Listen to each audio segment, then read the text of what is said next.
Hey Leo, this is Mimi with Divination by Mimi. Welcome to your March 1st through the 15th tarot reading with a little bit of astrology. If you haven't if you haven't subscribed to the channel, please do that way we can keep an open communication going and you can have a nosy at your friends, families, and exes and lovers. See what's going on with their zodiac signs. All right, so Leo, you are a fixed fire sign. Your ruling planet is the sun, literally the center of the universe. So you tend to be very much the focal point of attention. It's just the way it is. And your motto is I will. Okay. You rule the fifth house. The fifth house is about expression of the self. Okay. As you relate to the sun being your ruling planet, in the Kabbalistic tree of life or the Kemetic tree of life, this has to do with the sun, S-O-N, as in Christ or as in Horus, Heru. Kemetic tree of life would be Horus or Heru, and the Kabbalistic tree of life would be Tifereth or Christ consciousness, or the sun, S-U-N, the actual planet. Either way, it is this. It's archetype for the central focal point. Okay, and it has everything to do with the expression of the self. So on the high octave, that is creativity, unbounded, expressing the self for the sake of just that, expressing the self. And love, agape love. So you'll never find a more positive, fun, jovial, giving and creative person than a Leo. That is their energy. They never met a stranger and they're just full of life. Just like the sun brings life in the spring to the flowers, the flora, and the fauna. The Leos bring light to our life and sunshine to our life. So love the Leos. Let's get into some astrology.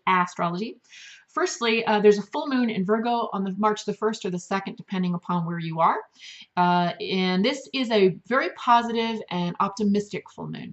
It's an opportunity for, as Virgo rules the 6th house, the one after you, that has to do with integration or being whole unto oneself, both mind, body, or in mind, body, and spirit. A full moon here has a sort of considering the connection between mind, body, and spirit, actually. So you might consider, do you even really live in your body? Are you all in your head? What does your body mean to you as a spiritual being, as an intellectual being? How do you express your intellect through your body? Because as Isabel Hickey says, we all signed our soul contract as we came into this incarnation that we were going to run around in this vehicle. So this vehicle being our meat suit, our body, what does that mean to you? Nothing negative about it, nothing deep, nothing scary, just something to consider. How does that manifest for you? And how do you value it? And it's optimistic, it's very positive. So a nice energy the 1st and the 2nd, full moon in Virgo. And that means your ruling planet, the sun, is on the opposite end of the natal chart in the opposite sign of Virgo, which is Pisces. So where Virgo is about integration and being whole unto oneself, that's the 6th house. Across the natal chart and across the sky in Pisces is the 12th house, which is about disintegration, or literally dissolving back into the whole, to the one, the collective.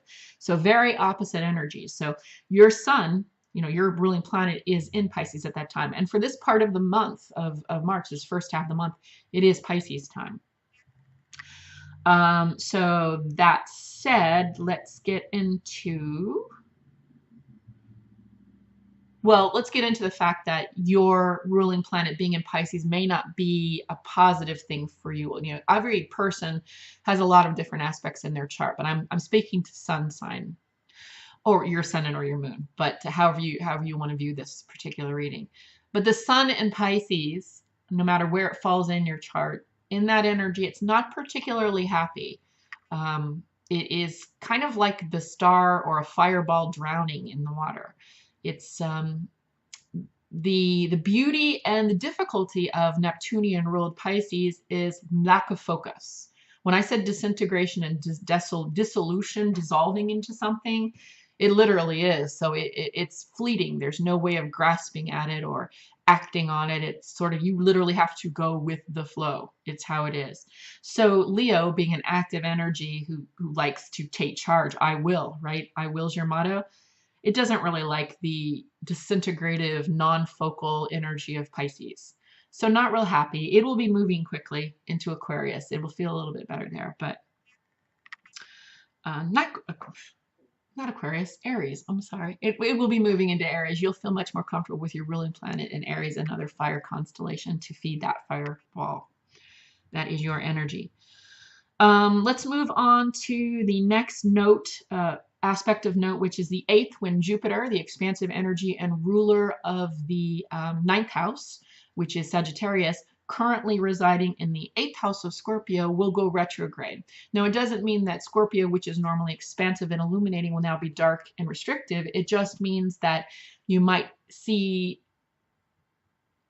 there might be a slight degradation in that energy and possibly a reflective energy. So it may not be so much about, let's look at this, let's look at that, let's look at this, let's look at that, let's uncover this. It might be a little bit more about, okay, now that we've uncovered this, let's stop and think about it. What does that mean?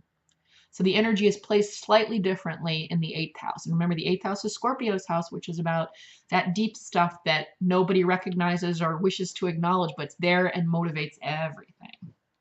Okay? Blah, blah, blah, blah. And we've seen this on the world stage. The microcosm, it will happen in our own personal lives because energy is energy, but it definitely shows up on the macrocosm as well. So you'll see it in the news, no doubt. The 9th. There is a difficult aspect with your ruling planet and the moon in Sagittarius. So again, Sun, this is on the 9th of March, the Sun, your ruling planet in Pisces, not so happy with that energy, is having a difficult conversation with the moon in Sagittarius. Sagittarius is a fire sign like yourself. And the moon there is productive in the fire sign of Sagittarius. It's ready to expand and learn more about how it feels, or about how to disseminate what messages and symbols the intuition or the subconscious or unconscious is bringing to the surface through dreams or tarot or what have you. However, when it's having this conversation with the sun, who is totally wet, like soaking wet, not shining his brightest in Pisces, it's not a great conversation. It's a frustrating conversation. So the 9th might be difficult for you. And then also, what else do we have? Yeah, that's what we have. And then moving on to the 13th, we have the Sun in Pisces. Finally, that's your ruling planet in Pisces, finally making a positive aspect to, called a trine, which is a positive conversation, a harmonious conversation with Jupiter, who would now be in retrograde in Scorpio. So this is an opportunity for, believe it or not, where you may not want to sit in the unfocused energy. The illuminating aspect, although it degraded by the retrograde of Jupiter in Scorpio, will allow you to look at some old wounds, some old motivations for why you do what you do, why you find yourself in either the victories or the predicaments that you find yourself in. So illuminating energy, a positive conversation. And that brings us into the next part of the month. So I'm going to leave that be. Leo, let's get into your reading. I am going to be using the Thoth deck.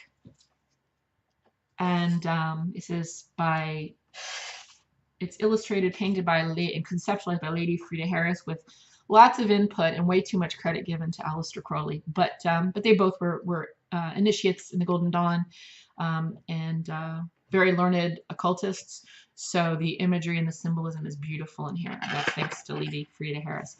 Doing a 4-card pull based upon some situation in your life. So this is something that you're thinking about, focusing on, ruminating on, and try to get clarification on that. So first card is that thing or situation or person.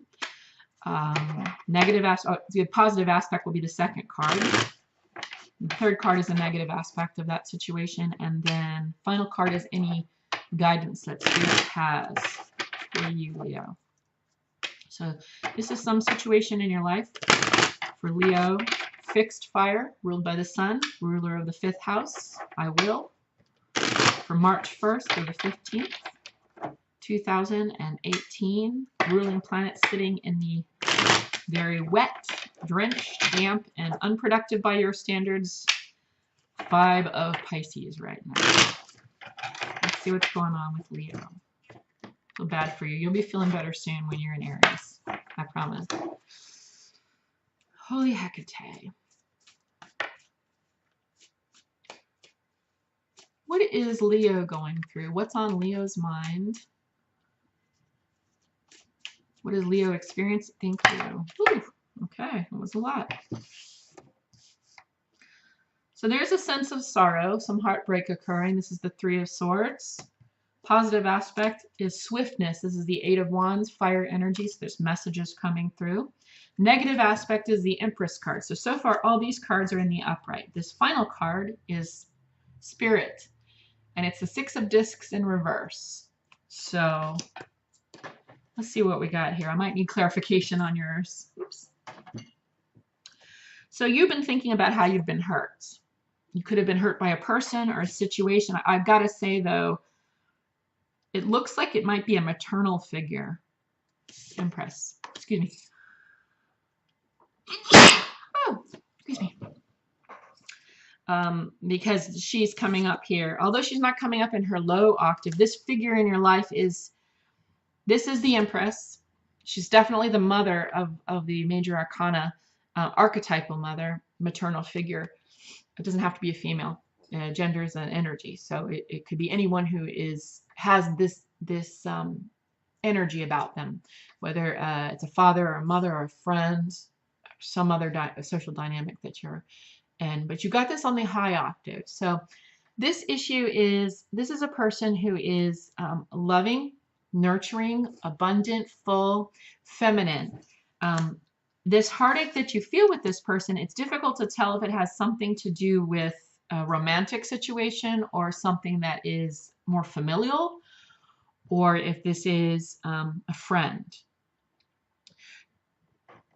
It looks like you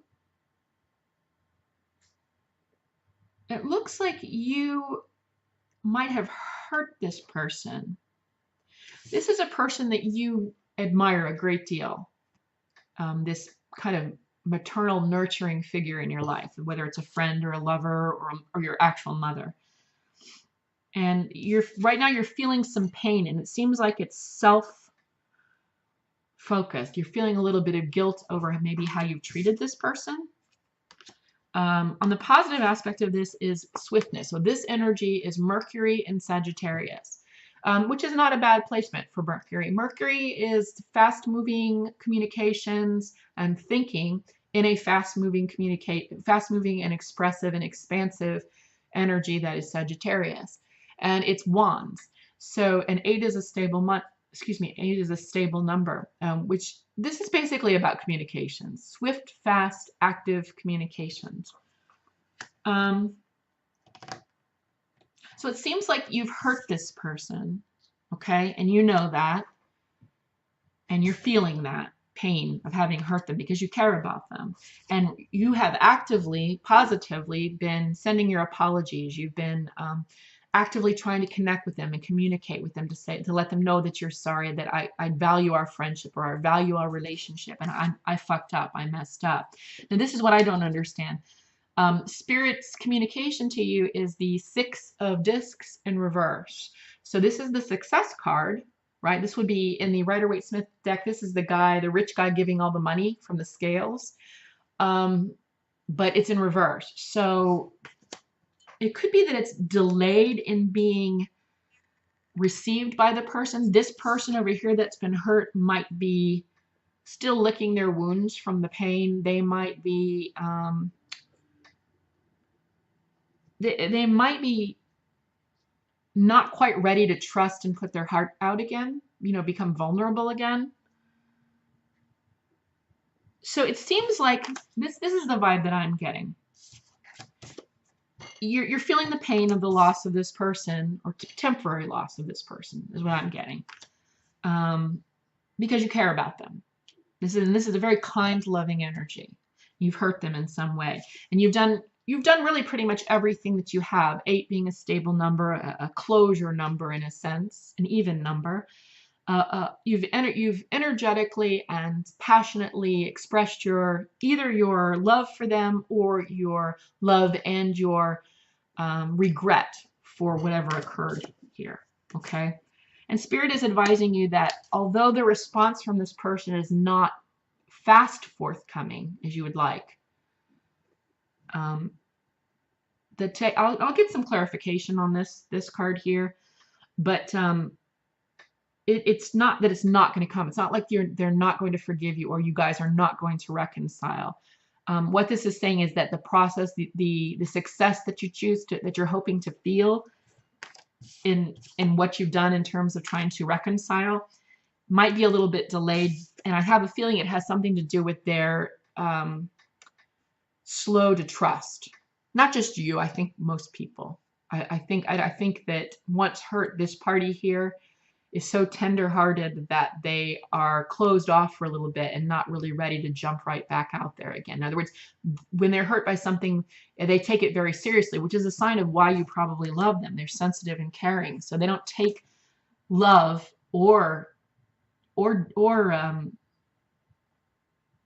destruction of a relationship, whether it's, they don't take social connections lightly. They're important to them. So this is not a frivolous person, which is why you're not getting your instant gratification of a forgiveness right away or a reconciliation right away. So let's see if we can find out more about that.